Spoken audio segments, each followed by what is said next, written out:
ارباب کا فون کو یہاں معاملہ ہی ہوگا، عمران نے کہا۔ پھر اس نے ڈریسنگ روم میں جا کر لباس تبدیل کیا اور پھر سٹنگ روم میں آ کر اس نے فون کا ریسیور اٹھایا اور نمبر پریس کرنے شروع کر دیے۔ اس کے ساتھ ہی وہ کرسی پر بھی بیٹھ گیا۔ ارباب بول رہا ہوں۔ رابطہ قائم ہوتے ہی ارباب کی آواز سنائی دی۔ علی عمران MSCDSC اکثر بول رہا ہوں۔ خیریت ہے مس لیلہ نصیب مجنوبہ؟ خیریت تو ہے، عمران نے کہا۔ لیلہ تو ٹھیک ہے عمران صاحب، البتہ لیلہ کی بہن غائب ہو چکی ہے اور سنا ہے کہ اس کے غائب کرنے میں آپ کے 4 سٹارز کا ہاتھ ہے۔ ارباب نے جواب دیا تو عمران بے اختیار چونک پڑا۔ کیا کہہ رہے ہو؟ کیا تم سنجیدہ ہو؟ عمران نے حیرت بھرے لہجے میں کہا۔ میں اس لیے سنجیدہ ہوں کہ لیلہ اپنی بہن کے غم میں ڈبل آئس کریم کھا چکی ہے اور مسلسل کھائی چلی جا رہی ہے اور ساتھ ساتھ اس کا ثواب اپنی بہن فرہندہ کو پہنچائی جا رہی ہے۔ دوسری طرف سے کہا گیا تو عمران اس کی باریک بات سمجھ گیا کہ لیلہ کی بہن فرہندہ کو ہلاک کر دیا گیا ہے اور یہ کام 4 سٹارز نے کیا ہے، اور یہی بات اس کی سمجھ میں نہیں آ رہی تھی کہ 4 سٹارز نے ایسا کیوں کیا ہے۔ یہ تمہاری سالی خود روح پودا ہے یا کسی شہاب ثاقب کے ساتھ زمین پر اتری ہے؟ عمران نے کہا۔ یہ محترمہ گریٹ لینڈ میں رہتی تھی، وہاں اس نے کیمبرج یونیورسٹی سے کرمنالوجی میں گریجویشن کی اور مارشل آرٹ میں بلیک بیلٹ حاصل کی ہے اور اس کے بعد شوٹنگ کے مقابلوں میں کئی ٹرافیاں بھی جیتی ہیں۔ اس کے بعد ان محترمہ کو اپنی بہن کی یاد نے تڑپایا تو یہ پاکیزہ تشریف لے آئیں۔ ارباب نے تفصیل بتاتے ہوئے کہا۔ مطلب ہے کہ پلی پلائی سالی مل گئی ہے تمہیں؟ سلیمان بتا رہا تھا کہ تم نے بڑی پریشانی کے عالم میں فون کیا تھا، کیا ہوا ہے؟ عمران نے پوچھا۔ عمران صاحب، آپ شادی شدہ نہ ہونے کے باوجود مجھ جیسے شادی شدہ مظلوم مردوں کی کیفیت سمجھ سکتے ہیں کہ بیگم کے رشتہ داروں کو اگر چھینک بھی آ جائے تو بیگم کی شوہر نامدار کو اٹھ کر رومال پیش کرنا پڑتا ہے، اور جہاں معاملہ بیگم کی بہن کا ہو وہاں بیچارے کو کیا کیا نہ کرنا پڑتا ہوگا۔ ارباب نے رو دینے والے لہجے میں کہا تو عمران اس کی اداکاری پر بے اختیار ہنس پڑا۔ چلو رومال کی حد تک تو میں تمہاری مدد کر سکتا ہوں، عمران نے کہا تو ارباب بے اختیار ہنس پڑا۔ عمران صاحب، فرہندہ غائب ہے اور میرے مخبری کے نیٹ ورک نے جو معلومات حاصل کی ہیں ان کے مطابق فرہندہ کو ریمبو پلازا میں رہائش پذیر 4 سٹارز کے رکن ہاور کے فلیٹ پر جاتا دیکھا گیا تھا۔ پھر ان دونوں کو مضافاتی کالونی، جسے سٹار کالونی کہا جاتا ہے، کہ ایک کوٹھی کے قریب دیکھا گیا ہے جسے 4 سٹارز کا ہیڈ کوارٹر کہا جاتا ہے۔ اس کوٹھی کی چوکیدار کو میں نے آپ کا حوالہ دے کر فون کیا، لیکن اس نے ہر بات سے انکار کر دیا، جس کے بعد میں نے آپ کے فلیٹ پر فون کیا۔ مجھے صرف اس بات کی فکر تھی کہ فرہندہ ڈرامہ کرنے کی بے حد شوقین ہے اور 4 سٹارز کے اراکین اس ڈرامائی صورتحال میں اسے گولی بھی مار سکتے ہیں، ارباب نے کہا تو عمران کے چہرے پر حیرت کے تاثرات ابھر آئے۔ تم 4 سٹارز کو کیسے جانتے ہو؟ عمران نے پوچھا۔ عمران صاحب، 4 سٹارز کو تو پوری انڈر ورلڈ جانتی ہے اور یہ جو یہاں کارروائیاں کرتے ہیں 4 سٹارز کے نام سے ہی کرتے ہیں، البتہ میں انہیں آپ کے حوالے سے جانتا ہوں۔ پھر آپ کو تو معلوم ہے کہ میرا مخبری کا نیٹ ورک ہے، اسی لیے مجھ سے کیا چھپا رہ سکتا ہے، لیکن میرا معاملہ صرف معلومات حاصل کرنے تک ہی محدود رہتا ہے۔ ہم نے کبھی کسی کے معاملات میں معمولی سی مداخلت بھی نہیں کی، ارباب نے اس بار قدرے سنجیدہ لہجے میں بات کرتے ہوئے کہا۔ لیکن فرہندہ تو انڈر ورلڈ میں کام نہیں کرتی، پھر اسے ہاور کے فلیٹ کا علم کیسے ہوا اور وہ خصوصی طور پر اس کے فلیٹ پر کیوں گئی؟ عمران نے کہا۔ وہ سنکی سی لڑکی ہے اور اس کے پاس کوئی ایسی ہی سنکی سی وجہ ہوگی، ویسے یہ تو وہ خود ہی بتا سکتی ہے، مجھے تو معلوم نہیں ہے، ارباب نے جواب دیا۔ تمہاری سالی کا کوئی تعلق کسی ایجنسی یا تنظیم سے تو نہیں ہے؟ عمران نے پوچھا۔ جو کچھ مجھے بتایا گیا ہے وہ میں نے آپ کو بتا دیا ہے، مجھے گریٹ لینڈ میں اس کے معاملات کا کوئی علم نہیں ہے، ارباب نے جواب دیتے ہوئے کہا۔ ٹھیک ہے، میں معلوم کر کے تمہیں بتاتا ہوں، عمران نے کہا، اور کریڈل دبا کر اس نے ٹون آنے پر تیزی سے نمبر پریس کرنے شروع کر دیے۔ لیکن دوسری طرف سے گھنٹی بجنے کی آواز سنائی دیتی رہی اور کسی نے کال اٹینڈ نہ کی تو عمران سمجھ گیا کہ ہاور کا فلیٹ لاک ہوگا۔ اس نے ایک بار پھر کریڈل دبایا اور ٹون آنے پر نمبر پریس کرنے شروع کر دیے۔ یس سر، ایکسن بول رہا ہوں۔ رابطہ قائم ہوتے ہی دوسری طرف سے 4 سٹارز ہیڈ کوارٹر کے چوکیدار ایکسن کی آواز سنائی دی۔ علی عمران بول رہا ہوں، یہاں ہاور ہوگا، اس سے بات کراؤ، عمران نے کہا۔ جی اچھا، ہولڈ کریں، دوسری طرف سے کہا گیا۔ ہلو عمران صاحب، میں ہاور بول رہا ہوں۔ 4 لمحوں بعد ہاور کی آواز سنائی دی۔ وہ لڑکی فرہندہ کہاں ہے؟ عمران کا لہجہ یکلہت خشک ہو گیا۔ یہاں موجود ہے، صدیقی اسے پوچھ گچھ کر رہا ہے، لیکن آپ اس سے کیسے جانتے ہیں اور آپ کو کیسے معلوم ہوا کہ وہ یہاں ہے؟ ہاور نے حیرت بھرے لہجے میں کہا۔ ارباب اور لیلہ کو جانتے ہو جو مخبری کا نیٹ ورک چلاتے ہیں؟ عمران نے کہا۔ جی ہاں، ہاور نے جواب دیا۔ فرہندہ لیلہ کی بہن ہے اور ارباب کی سالی ہے، میں خود آ رہا ہوں، پھر تفصیل سے باتیں ہوں گی، میں نے اس فرہندہ سے بھی پوچھ گچھ کرنی ہے، عمران نے کہا۔ پوچھ گچھ؟ کیا مطلب؟ کیا کوئی مشکوک معاملہ ہے؟ ہاور نے چونک کر کہا۔ ابھی تو کوئی معاملہ مشکوک نہیں ہے، لیکن ہو بھی سکتا ہے، میں آ رہا ہوں، عمران نے کہا، اور ریسیور رکھ کر وہ اٹھا اور سلیمان کو دروازہ بند کرنے کا کہہ کر وہ تیز تیز قدم اٹھاتا بیرونی دروازے کی طرف بڑھتا چلا گیا۔ تھوڑی دیر بعد اس کی کار 4 سٹارز کے ہیڈ کوارٹر پہنچ چکی تھی۔ اس نے ہارن بجایا تو احسن باہر آیا، پھر عمران کو سلام کر کے اس نے بڑا پھاٹک کھول دیا اور عمران نے کار پورچ میں لا کر روک دی۔ اسی لمحے صدیقی برآمدے کی سیڑھیاں اتر کر عمران کی طرف بڑھا۔ یہاں کیا ہو رہا ہے صدیقی؟ ہاور اس لڑکی کو یہاں کیوں لایا ہے؟ عمران نے خشک لہجے میں صدیقی سے مخاطب ہو کر کہا۔ عمران صاحب، یہ لڑکی بظاہر تو ٹھیک دکھائی دیتی ہے، لیکن میرا خیال ہے کہ یہ ذہنی طور پر پوری طرح تندرست نہیں ہے، صدیقی نے جواب دیا۔ تو پھر اسے کسی ہسپتال لے جانا تھا۔ عمران نے پہلے سے زیادہ خشک لہجے میں کہا، آپ کا فون اگر چند لمحے دیر سے آتا تو ہم واقعی ایسا ہی کرتے۔ اس لڑکی نے ہاور پر فائر کھول دیا تھا۔ یہ تو ہاور کی پھرتی اور بروقت کارروائی اسے بچا گئی، ورنہ شاید یہاں ہاور کی لاش ملتی، صدیقی نے کہا۔ کیا کہہ رہے ہو؟ عمران نے چونک کر اور حیرت بھرے لہجے میں کہا، ہاور نے اسے بے ہوش کر دیا تھا۔ آپ کا فون اس وقت آیا جب میں ہاور سے ساری تفصیل سن رہا تھا، اسی لیے ہم نے مزید کارروائی روک دی، ورنہ میں واقعی اسے کسی ہسپتال میں داخل کرا دیتا، صدیقی نے کہا۔ کیا وہ ابھی تک بے ہوش ہے؟ عمران نے پوچھا۔ جی ہاں، وہ اور ہاور سٹنگ روم میں بیٹھے ہوئے تھے۔ ہاور مجھے فون کر رہا تھا کہ اچانک اس لڑکی نے جدید ترین لیکن چھوٹے سے سائز کا پسٹل نکالا اور اس کے چہرے پر ایسی صفاقی ابھر آئی کہ ہاور سمجھ گیا کہ وہ اسے گولی مارنے والی ہے۔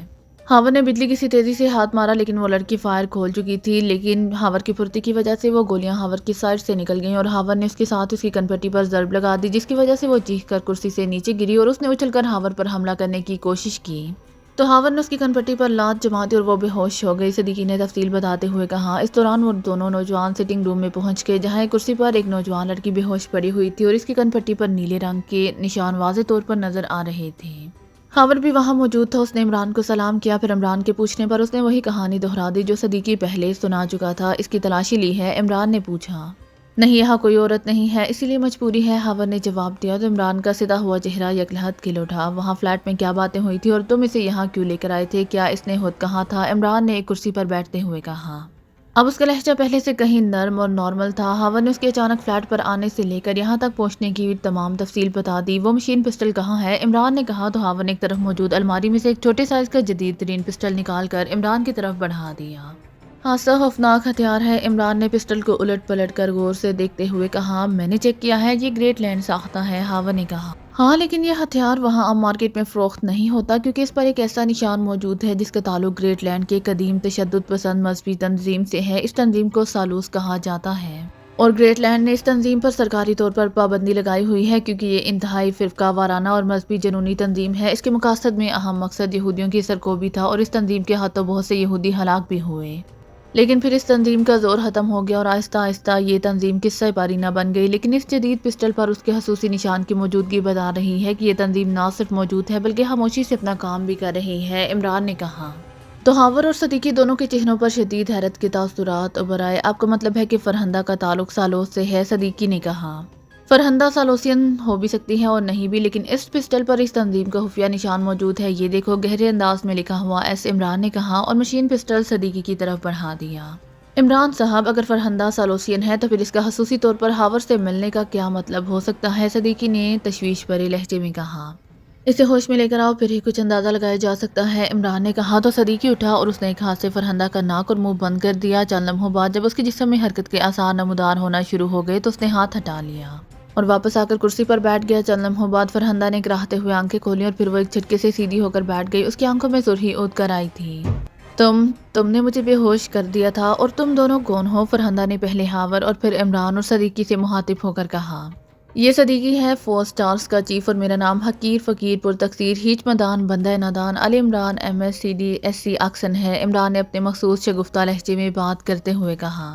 5 in 1 واہ، فرہندہ نے کہا تو عمران اس کے اس خوبصورت جواب پر بے اختیار ہنس پڑا۔ ظاہر ہے عمران نے جو القابات اپنے لیے منتخب کیے تھے وہ 4 تھے اور 5واں اس کا نام تھا، اسی لیے فرہندہ نے اسے 5 in 1 کہا تھا کہ 5 مختلف شخصیتیں ایک جگہ اکٹھی ہو چکی ہیں۔ تمہاری بہن لیلا اور تمہارا بہنوئی ارباب تمہارے لیے بے حد پریشان ہے، اگر کہو تو میں ارباب کو فون کر کے بتا دوں کہ تم بخیر و عافیت اور زندہ سلامت ہو، عمران نے کہا۔ زندہ سلامت تو ہوں لیکن بخیر و عافیت نہیں ہوں کیونکہ ہاور نے مجھے زخمی کر دیا ہے، میرا سر درد کی شدت سے پھٹنے کے قریب ہے، فرہندہ نے کہا تو عمران بے اختیار مسکرا دیا۔ اگر پھٹنے سے اندر سے کچھ برآمد ہو سکے تب تو ٹھیک ہے، ورنہ حالق کاسے کا کیا کرنا ہے، عمران نے جواب دیا تو فرہندہ بے اختیار کھلکھلا کر ہنس پڑی۔ تم اچھی باتیں کرتے ہو لیکن یہ ہاور نے یہاں میلہ کیوں لگا رکھا ہے؟ کیا اسے مجھ سے کوئی خطرہ درپیش تھا یا تم دونوں نے مجھے دکھا کر اپنے انتہا پر داد حاصل کرنا چاہتا تھا؟ فرہندہ نے منہ بناتے ہوئے کہا۔ تم نے ہاور پر فائر کھول دیا تھا، اگر یہ فوری حرکت میں نہ آتا تو اب تک منکر نکیر کے حساب کتاب سے بھی فارغ ہو چکا ہوتا، عمران نے کہا۔ منکر نکیر حساب کتاب، یہ تم نے کیا بولنا شروع کر دیا ہے؟ فرہندہ نے حیرت بھرے لہجے میں کہا۔ یہ وہ 2 فرشتے ہیں جو مردے کا ابتدائی اور بنیادی انٹرویو کرتے ہیں۔ بہرحال تم بتاؤ کہ تم نے ہاور پر فائر کیوں کھولا تھا؟ کیا واقعی تم ہاور کو ہلاک کرنا چاہتی تھی؟ عمران نے اس بار قدرے سنجیدہ لہجے میں کہا۔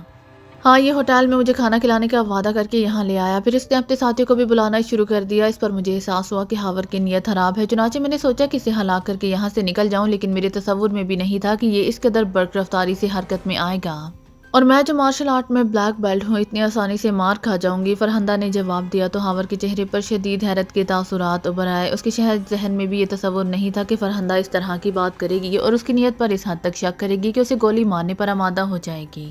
یہ مشین پسٹل تمہیں کس نے دیا ہے؟ عمران نے اس کی بات کو نظر انداز کرتے ہوئے کہا۔ دیا ہے؟ کیا مطلب؟ یہ کوئی کھلونا تو نہیں ہے کہ مجھے تحفے میں دیا جائے؟ حادثہ خطرناک ہتھیار ہے، میں نے اسے اپنے ذاتی سیفٹی کے لیے خود خریدا تھا، لیکن ایک بات بتاؤ کہ تم ہو کون اور آخر تم مجھ سے اس انداز میں کیوں انٹرویو کر رہے ہو؟ فرحندہ نے کہا۔ کہاں سے خریدا تھا اور کب؟ عمران نے اس کی بات کو نظر انداز کرتے ہوئے پوچھا۔ سوری، میں تمہارے کسی سوال کا جواب نہیں دوں گی، مجھے اپنے وکیل سے بات کرنی ہوگی، فرحندہ نے کہا۔ وکیل سے یا بہنوئی ارباب سے؟ عمران نے کہا تو فرحندہ بے اختیار چونک پڑی۔ چلو ارباب سے بات کرا دو، فرحندہ نے ہونٹ بھینچتے ہوئے کہا تو عمران نے فون کا ریسیور اٹھایا اور تیزی سے نمبر پریس کرنے شروع کر دیے۔ آخر میں اس نے لاؤڈر کا بٹن بھی پریس کر دیا۔ ارباب بول رہا ہوں۔ رابطہ قائم ہوتے ہی ارباب کی آواز سنائی دی تو فرحندہ کے چہرے پر حیرت کے تاثرات کچھ مزید بڑھ گئے۔ علی عمران، MSCDS یاکسن بول رہا ہوں، تمہاری سالی فرحندہ اس وقت میرے سامنے موجود ہے، اس سے بات کر لو، پھر مزید بات ہوگی، عمران نے کہا، اور اس کے ساتھ اس نے ریسیور فرحندہ کی طرف بڑھا دیا۔ لیکن فرحندہ نے ریسیور لینے کی بجائے ہاتھ بڑھا کر کیڈل دبا کر رابطہ ہی ختم کر دیا۔ میں ارباب سے کوئی بات نہیں کرنا چاہتی، تم میری لیلا سے بات کراؤ، فرحندہ نے منہ بناتے ہوئے کہا۔ اس کا کیا نمبر ہے؟ عمران نے اطمینان بھرے لہجے میں کہا تو فرحندہ نے فون نمبر بتا دیا۔ عمران نے فرحندہ کے بتائے ہوئے نمبر پریس کیے اور آخر میں اس نے ایک بار پھر لاؤڈر کا بٹن پریس کر دیا۔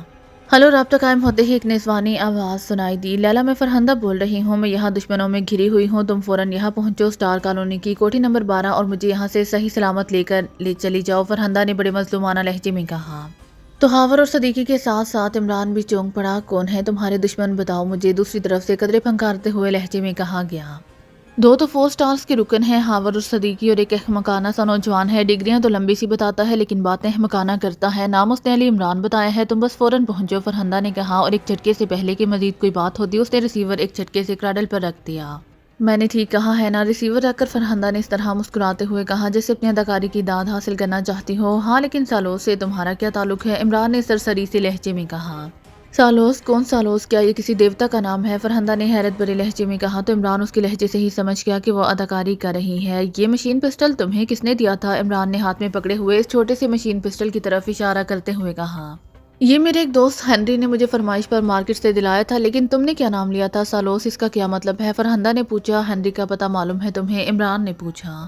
ہاں، کیوں نہیں، وہ میرا اب بھی دوست ہے اور دوستوں کے ایڈریس تو معلوم ہوتے ہی ہیں۔ ہنری معروف کلب کوئن روز کا مینیجر ہے، لیکن اس نے یہ بات صرف مجھے ہی بتائی تھی کہ وہ اس کلب کا صرف مینیجر ہی نہیں بلکہ مالک بھی ہے، فرحندہ نے جواب دیا۔ پھر اسے پہلے کہ مزید کوئی بات ہوتی فون کی گھنٹی بج اٹھی تو عمران نے ریسیور اٹھا لیا۔ یس، علی عمران، MSCDS یاکسن بول رہا ہوں، عمران نے اپنے مخصوص لہجے میں کہا۔ عمران صاحب، میں ارباب بول رہا ہوں، کوٹھی کے بارے میں تفصیل تو فرحندہ نے لیلا کو بتا دی تھی، اسی لیے یہاں کا فون نمبر معلوم کر لینا کوئی مسئلہ نہیں تھا۔ لیلا میرے سر پر سوار ہے کہ ہم فوراً آپ کے پاس پہنچیں، لیکن میں نے مناسب سمجھا کہ آپ کو فون کر کے پوچھ لوں کہ کیا میرا آنا ضروری ہے، ارباب نے کہا۔ ہاں، آ جاؤ، بلکہ بہتر ہے کہ لیلا کو بھی ساتھ لے آؤ تاکہ اس کے سامنے فرحندہ سے چند ضروری باتیں ہو جائیں، عمران نے جواب دیا۔ یہ آپ کیا کہہ رہے ہیں؟ او، اس کا مطلب ہے کہ معاملات کچھ اور ہیں، ارباب نے بری طرح چونکتے ہوئے کہا۔ فی الحال تو نہیں ہے، لیکن کسی بھی لمحے ہو سکتے ہیں، اسی لیے تم آ جاؤ تو بہتر ہے، عمران نے کہا، اور اس کے ساتھ اس نے ریسیور رکھ دیا۔ ہاور، باہر احسن سے کہہ دو کہ جب ارباب اور لیلا آئیں تو وہ انہیں یہاں پہنچا دے، عمران نے ریسیور رکھ کر ہاور سے مخاطب ہو کر کہا تو ہاور سر ہلاتا ہوا اٹھا اور تیز سے اس قدم اٹھاتا ہوا کمرے سے باہر نکلتا چلا گیا۔ ہنری سے تمہاری دوستی کتنی پرانی ہے؟ عمران نے ایک بار پھر فرحندہ سے مخاطب ہو کر پوچھا۔ 10-12 سال سے بھی زیادہ عرصہ ہو گیا ہے ہماری دوستی کو، تم نے دوستی پر کوئی کتاب لکھنی ہے جو تم اس انداز میں پوچھ رہے ہو؟ فرحندہ نے قدرے طنزیہ لہجے میں کہا۔ عمران صاحب، میرا خیال ہے کہ ہمیں واقعی کسی ہسپتال کا رخ کرنا چاہیے، اچانک خاموش بیٹھے ہوئے صدیقی نے عمران سے مخاطب ہو کر کہا۔ تمہارا نام صدیقی ہے اور تم 4 سٹارز کے چیف ہو؟ عمران کے جواب دینے سے پہلے فرحندہ نے صدیقی کو مخاطب کرتے ہوئے کہا۔ تم مجھے اور 4 سٹارز کو کیسے جانتی ہو؟ صدیقی نے اسے براہ راست مخاطب ہو کر کہا۔ میں جب گریٹ لینڈ سے یہاں آئی تو چند روز تو میں نے لیلا کے ساتھ کلبوں میں جانے اور شاپنگ وغیرہ کرنے میں گزار دیے، لیکن پھر میں بور ہو گئی کیونکہ لیلا کو صرف کھانے پینے اور شاپنگ کرنے کے علاوہ اور کچھ نہیں آتا، اس کی زندگی باتیں کرنے، کھانے پینے اور شاپنگ کرنے میں گزر رہی ہے۔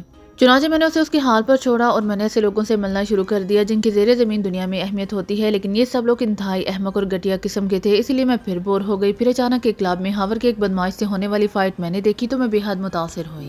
پھر مجھے ایک ویٹر نے 4 سٹارز کے بارے میں بتایا کہ پوری زیر زمین دنیا 4 سٹارز سے انتہائی خوفزدہ رہتی ہے، کیونکہ 4 سٹارز بے حد پڑھے لکھے، صاف ستھرے کردار کے مالک ہیں۔ وہ کسی قسم کی عیاشی بھی نہیں کرتے اور نہ ہی ان کا کوئی تعلق بدمعاش لوگوں سے ہے۔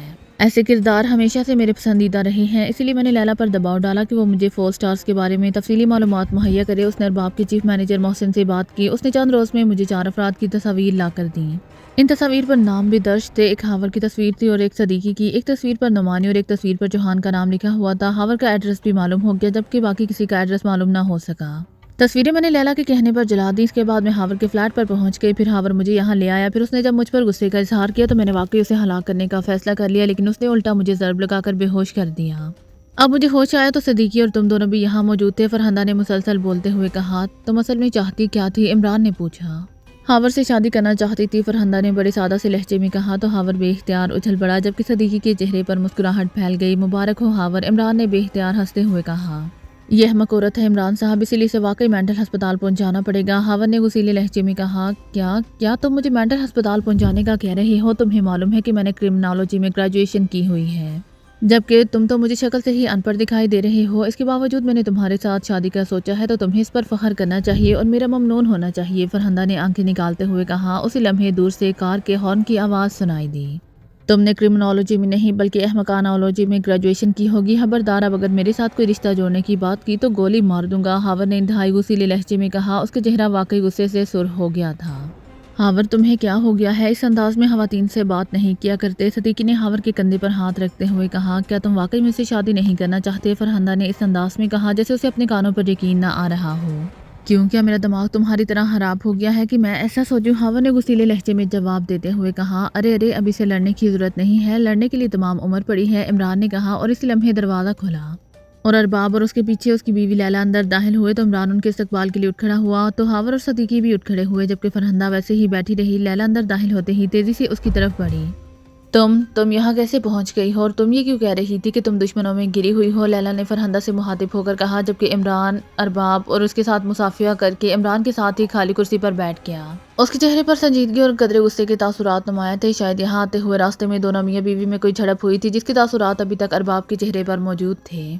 لیلا یہ واقعی میرے دشمن ہیں، ان کی آنکھوں میں میرے لیے کوئی نرمی نہیں ہے، یہ سب مجھے اس انداز میں دیکھ رہے ہیں جیسے میں خوبصورت اور نوجوان لڑکی ہونے کی بجائے انہیں کسی اور سیارے سے آئی ہوئی کوئی بدحیت مخلوق نظر آ رہی ہوں۔ تمہیں معلوم تو ہے کہ گریٹ لینڈ کے نوجوان کس طرح میرے آگے پیچھے پھرتے رہتے تھے، لیکن میں نے کسی کو لفٹ نہیں کرائی، اور یہاں میں نے ہاور کو خود شادی کی پیشکش کی ہے، لیکن ہاور نے مجھے ایسے توہین آمیز جواب دیے ہیں جیسے میں نے شادی کی پیشکش کی بجائے اس کی توہین کی ہو۔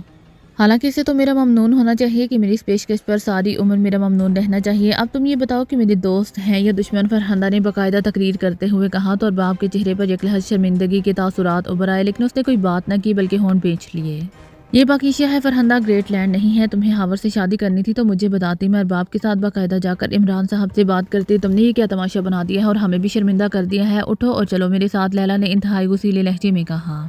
سوری لیلا، میں یہاں ہاور کے فلیٹ سے ہاور کے ساتھ آئی ہوں، اسی لیے میں ہاور کے فلیٹ پر واپس جاؤں گی، پھر وہاں جا کر سوچوں گی کہ کہیں اور جاؤں یا نہیں، فرحندہ نے بڑے ضدی سے لہجے میں کہا تو لیلا نے جھک کر اس کے کان میں کچھ کہا تو فرحندہ بے اختیار ہنس پڑی۔ اس نے بڑے شرمیلا سی انداز میں ہاور کی طرف دیکھا، اس کا سرخ و سفید رنگ اور زیادہ سرخ ہو گیا تھا اور پھر وہ ایک جھٹکے سے اٹھ کھڑی ہوئی۔ عمران صاحب ہمیں اجازت دیں، فرحندہ کی اس بے باکی پر میں معذرت ہوا ہوں، لیلا نے مڑ کر عمران کی طرف دیکھتے ہوئے کہا۔ تم اسے کہاں لے کر جاؤ گی؟ عمران نے سنجیدہ لہجے میں کہا۔ اپنے گھر کیوں؟ آپ کیوں پوچھ رہے ہیں؟ لیلا نے چونک کر کہا۔ لیکن اس حالت میں یہ جیسے ہی یہاں سے باہر گئی اسے گولی مار دی جائے گی، عمران نے انتہائی سنجیدہ لہجے میں کہا۔ کیا کہہ رہے ہیں آپ؟ لیلا نے یک لحظ چیخ کر کہا۔ ارباب تو کیا، عمران کے اپنے ساتھیوں کے چہرے بھی دیکھنے والے ہو گئے تھے۔